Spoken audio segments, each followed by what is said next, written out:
ඉතින් යාළුවනේ කොහොමද ඔයාලට කියලා අහන්න හිතෙන්නෙත් නෑ මේ කාලේ අපේ මේ ගම් වතුරත් එක්ක හැමෝටම කනගාටුදායක කාලයක් වුණා. ඉතින් මේ කාලයට ගැළපෙන කෑම එකක් තමයි අද මම අරගෙන ආවේ. නේසොප්නු වී මගේ YouTube channel එකට ඔයාලව සාදරයෙන් පිළිගන්නවා. ඉතින් මේ ගම් වතුරත් සමග ගම් වතුරෙන් පසුව රටේ විවිධ ප්‍රදේශයන් වල පවතින තත්ත්වයන් අනුව ඊටාම අඩු අමුද්‍රව්‍ය ප්‍රමාණයකින් හදාගන්න පුළුවන් රසවත් බත් එකක් තමයි අද ගේන්නේ. ඉතින් මේකට වැඩි දෙයක් ඕන වෙන්නේ නැහැ. ඔයාලට කැමති එළවලුවක් දාගන්නත් පුළුවන්. දැනට මම මේ අරගෙන තියෙනවා කපාගෙන අල ගෙඩියක්. මම ඔයාලට ගන්න අමුද්‍රව්‍ය ප්‍රමාණයන් පෙන්නන්නම්. මේ බත් එක අපිට ගෑස් නැතුව රයිස් කුකර් එකේ වුණත් හදාගන්න පුළුවන්. මම මේ අද දිනේ මේක හදාගන්නේ පරණ රයිස් කුකර් භාජනයක් ගෑස් ලිපියේ තියලා. එහෙම නැතුව තනිකර වලට රයිස් කුකර් එක කරන්ට් එකට ගහලා එහෙම හදාගන්නත් පුළුවන්. එහෙම හදද්දී දැන් මුලින්ම බැද ගැනීම කටයුතු කරනකොට ඔයාලා මේක පොඩ්ඩක් තැම්බෙන්න තියාගන්න අවස්ථාවේදී පියන උඩින් මේ කිචන් ටවල් එකක් පොඩ්ඩක් තියලා මේ තද වෙන පොඩ්ඩක් අසා ගන්න. ඒ කියන්නේ උඩින් බරක් හිටින්න වගේ තියන්න.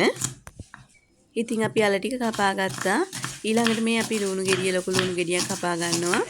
මම මේ අවස්ථාවේදී මේ බත් එකට දාගන්නේ නැහැ තක්කාලි. මේ තක්කාලි එක් කිරීමෙනුත් වැඩි රසයක් ඔයාලට ඉගෙන එනවා. ඉතින් ඔයගොල්ලෝ තක්කාලි ගෙඩියක් දෙකක් එක් කරගන්න. ඊළඟට අපි මේ සුදු ලුණු ටික මෙන්න මේ වගේ හීනියට කපා ගන්නවා. මේක සාමාන්‍යයෙන් ඇටවෙන් වෙන රයිස් එකක් විදිහට නෙමෙයි බිරියානියක් වාගේ කියන්නේ සාමාන්‍ය එහෙම වගේ පෙනුමක් එන නිසා මේකට ඔයාලට මේ පසුව හැදීමේදී වුණත් ලීක්ස් වගේ එළවලු කිරීම ගැලපෙන්නේ නැහැ. සාමාන්‍යයෙන් කැරට් වගේ එළවලුවක් ඔයාලට කැමති දෙයක් එහෙම එක් කරගන්න පුළුවන්. මේ මන් දාන දේවල් වලට අමතරව මං ඊටාම අඩු අමුද්‍රව්‍ය ප්‍රමාණයකින් රසවත් හදාගන්න විදිහ තමයි මේක කියලා දෙන්නේ. දැන් ගොඩක් අයට මේ පවතින අවස්ථාව අනුව channel එක subscribe කරන්න, like එක comment එකක් දාන්න කියලා ඔයාලගෙන් ආදරෙන් ඉල්ලනවා. ගොඩක් කාලෙකින් තමයි මේ වීඩියෝ එකක් ගෙන එන්න හම්බුනේ. මේ කාලේ අපිට සම්බ බාස්මති එහෙමම කියලා හොයන්න බෑ හැම තැනම. ඉතින් අපිට ඕනම සහල් වර්ගයකින් මේක හදා ගන්න පුළුවන්. මම අද හදන්නේ නාඩු සහල් වලින්. ඊළඟට අපි Tamanට කැමති ප්‍රමාණයක් මම ඉති දෙක බෙගින් අරගෙන තියෙනවා. රම්ප කරපිංච මේ විදිහට කඩා ගන්නවා. මේක වැඩි මේ භාජන ප්‍රමාණයක් යන්නේ නැතුව ඉතා ඉක්මනින් හදා ගන්න පුළුවන්. one pot meal එකක් කිව්වොත් නිවැරදි. මේක හදද්දී ඉතාම හොඳ සුවඳක් වඩපිටා පුරා පැතිරෙනවා. ඉතින් මේ විදිහට මෙතන අපේ තියෙනවා කපාගත් අල, සුදු ලූණු, ලොකු ලූණු, තව ඔයාලට ඕන නම් අමු මිරිස් වගේ කැමති නම් එක් කරගන්න පුළුවන්. කරපිංච, රම්පේ, ඒ ටික තමයි තියෙන්නේ. මෙතන මිරිස් කුඩු මම මේස හැන්දක් පමණ අරන් තියෙනවා. අමු 3-5 තේ හැන්දක්, කහ සුවල්පයක්, ලුණු එනසල් දෙකක්, කරාබුනේටි 4ක් එක් කරගෙන තියෙනවා. ඉතින් අපි බලමු මේක හදන හැටි. මුලින්ම අපි රයිස් කුකර් එක භාවිතා කළත් මේ විදිහමයි. දැන් අපි මේ භාජනයක් ලිප තියාගෙන ඒකට මුලින් තෙල් සුවල්පයක් එක් කර ගන්නවා. ඊට පස්සේ මම එහෙම නැත්නම් ඔයාලට තෙල් වෙනුවට මම මෙතන තෙල් සුවල්පයක් සහ එක්ස්ට්‍රා එක් කරගෙන තියෙනවා. හොඳින් බැදෙන්න. ඔයාලට තව ගන්න පුළුවන් කැමති තෙල් වර්ගයක් ගන්න පුළුවන්. මම පොල් තෙල් එක් කරගෙන තියෙන්නේ.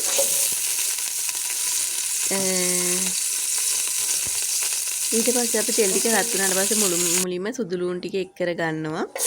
ඊට පස්සේ මේකට අපි එක් කර ගන්නවා ලොකු ලූණු කපාගත්ත ලොකු ලූණු. මෙතන චුට්ටක් පැහැදිලි මදි තුමත් එක්ක ලොකු ලූණු. ඊට පස්සේ අල ටික එක් කර ගන්නවා.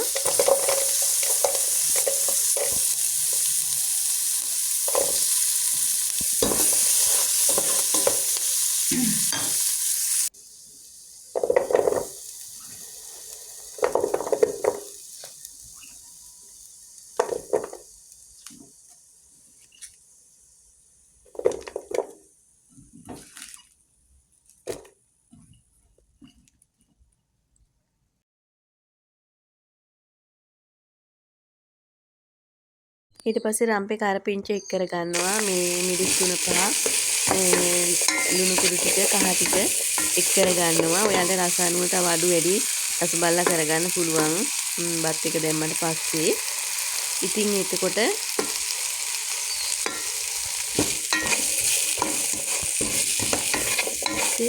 ඊට පස්සේ හොඳින් මෙහෙම කලවම් කරමින් සුවස් වේලාව බෙද ගන්න. මේකට නිසල් කරාබුනේ එක් කරගන්න. මේ වෙලාවේ හොඳ සුවඳක් දැනෙනවා. මෙහෙම චුට්ටක් බෙදගෙන ඉවරලා ඊට පස්සේ පියන වහලා කියන්නේ වතුර සුවල්පයක් එක් කරලා පියන වහලා තරමක් වෙලා ඉදෙන්න දෙන්න මේ අල ටික තැම්බෙන්න.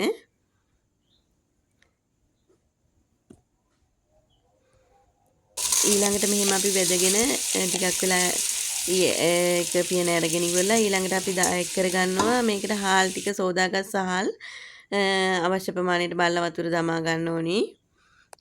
සාමාන්‍ය අපි මේ බත් එක ඉදෙන ප්‍රමාණය දැන් ආඩු වගේ ගත්තොත් සාමාන්‍යයෙන් අපි බත් එක ඉදෙන්න ගන්න ප්‍රමාණයට වඩා සුවල්පයක් වගේ වතුර වැඩි සුවල්පයක් වැඩි වුණාට ගැටලුවක් නෑ.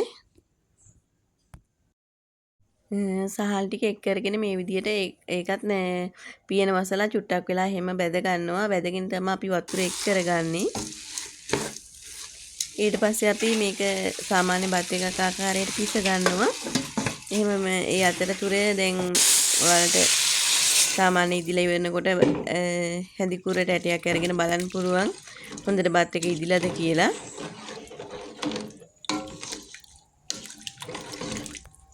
මේ බත් එකට මස්කරි පවුඩර් වගේ එක් කර ගන්නවා නම් තවත් රසවත් වෙනවා. ඒ වගේම තමයි මේ බත් එක අපිට කන්න පුළුවන්. බිත්තර බුල්සයි එකක් වගේ ඕන නම් එහෙම ගන්න පුළුවන්. එහෙමත් නැත්නම් මේක ගැටලුවක් නෑ. chili paste ටිකක් එක්ක වුණත් මේක එතකොට නියම රසක් එනවා. chili paste ටිකක් එක්ක ඒ වගේම හොදි වර්ගයක් එක්ක කන්නත් පුළුවන්. නිර්මාංශ කෙනෙක්ට නම් කොහොමත් chili paste ටිකක් එක්ක වගේ නිර්මාංශ කෙනෙක්ට උනත් ගන්න පුළුවන් ආහාරයක් මේක. ඉතින් කාලයට ගැලපෙන සරල ඉක්මන් ඒ වගේම රසවත් කෑම බත් එකක් තමයි මේක. ඉතින් ඔයාලත් හදලා බලන්න. Days of Nui මගේ YouTube channel එක subscribe කරගෙන යන්න. ගොඩක් ආදරේ ඔයාලට. අලුත් වීඩියෝ එකකින් හම්බෙමු. ඉතින් හැමෝම පරිස්සමින් ඉන්න. බුදු සරණයි හැමෝටම.